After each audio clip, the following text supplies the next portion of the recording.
आणि बाळासाहेब ठाकरेंनी आम्हाला शिकवलंय, जिथं जिथं अन्याय होत आहे तिथं तुम्ही त्यांच्या विरोधात लढा। गाडी जर आमची शरद कोळीची फुटली तर काँग्रेसचं प्रणितीताई शिंदेचं आणि सुशीलकुमार शिंदेचं घर सुद्धा आम्ही फोडू। या ठिकाणी शरद कोळीच्या ऑफिस समोर हे जे काँग्रेसचं एक पदाधिकारी आणि काही भाड्यानं येऊन महिला इथं जे नाटक करण्याचा प्रयत्न केला त्याचा आम्ही पहिल्यांदा जाहीर निषेध करतो। कारण महाविकास आघाडीतर्फे अमर रतिकांत पाटलांना उमेदवारी हे सगळ्या काँग्रेसचे लोक, राष्ट्रवादीचे लोक, शिवसेनेच्या लोकांनी डिक्लेअर केलं आहे। हे प्रणितीताईला माहिती नव्हतं का? मग प्रणितीताई शिंदे साहेबांना आत्ताच का झोंबतंय? मग एवढे दिवस तुम्ही झोपले होते का? ज्यावेळेस महाविकास आघाडीची उमेदवारी डिक्लेअर झाली मग त्यावेळी तुम्ही झोपले होते का?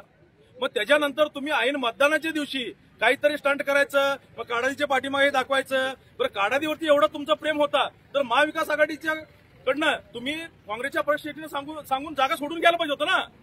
आता काल शरद कोळींनी स्टेटमेंट दिला, ह्याच्यामुळे तुम्ही एवढं त्यांच्या ऑफिससमोर येऊन हे सगळं नाटक करण्याचं कारण काय? कारण तुम्हाला ह्या सोलापूरमध्ये आज महाविकास आघाडीतर्फे अमर रतिकांत पाटील हे 100% विजयी होणार आहेत। बरं, ह्याच्यामुळे तुमचं हे नाटक चाललंय का?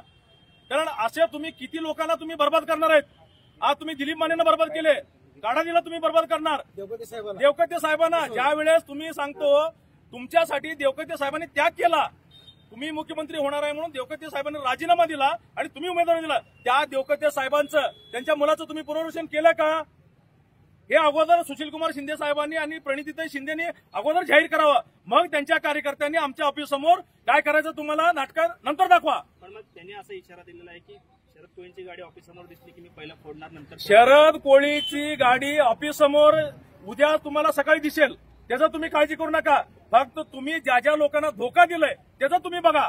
जर इथं जे गाडी त्यांची शरद कोळीची आली त्याला सांभाळायला इथला सोलापूर जिल्ह्यातील प्रत्येक शिवसैनिक समर्थक आहे। शरद कोळी हा आमचा वाघ आहे, त्यांनी इथं सोडा होय। सोलापूर जिल्ह्यात हे किरकोळ आहेत, असं रत्नागिरीमध्ये, सिंधुदुर्गमध्ये हे नारायण राणेला टक्कर घेतलेलं शरद कोळी आहे। आज उद्धव साहेबांनी त्यांच्यावरती एवढी मोठी जबाबदारी दिली आहे, जर नारायण राणेसारख्या एका गुंड प्रवृत्तीच्या माणसाच्या बालेकिल्ला जाऊन शरद कोळी सारखा वाघ तिथं बोलू शकतो तर तुम्ही काय किरकोळ आहेत? हे गुंडगिरी आमच्याकडनं तुम्ही शिकलाय, कारण गुंडगिरी करण्याचा अधिकार आणि दम देण्याचा अधिकार हे शिवसैनिकांना नाही आणि बाळासाहेब ठाकरेंनी आम्हाला शिकवलंय। जिथं जिथं अन्याय होत आहे तिथं तुम्ही त्यांच्या विरोधात लढा। काय पुढची भूमिका असणार आहे? उद्या गाडी फुटली तर काय भूमिका? गाडी जर आमची शरद कोळीची फुटली तर काँग्रेसचं प्रणितीताई शिंदेचं आणि सुशीलकुमार शिंदेचं घर सुद्धा आम्ही फोडू।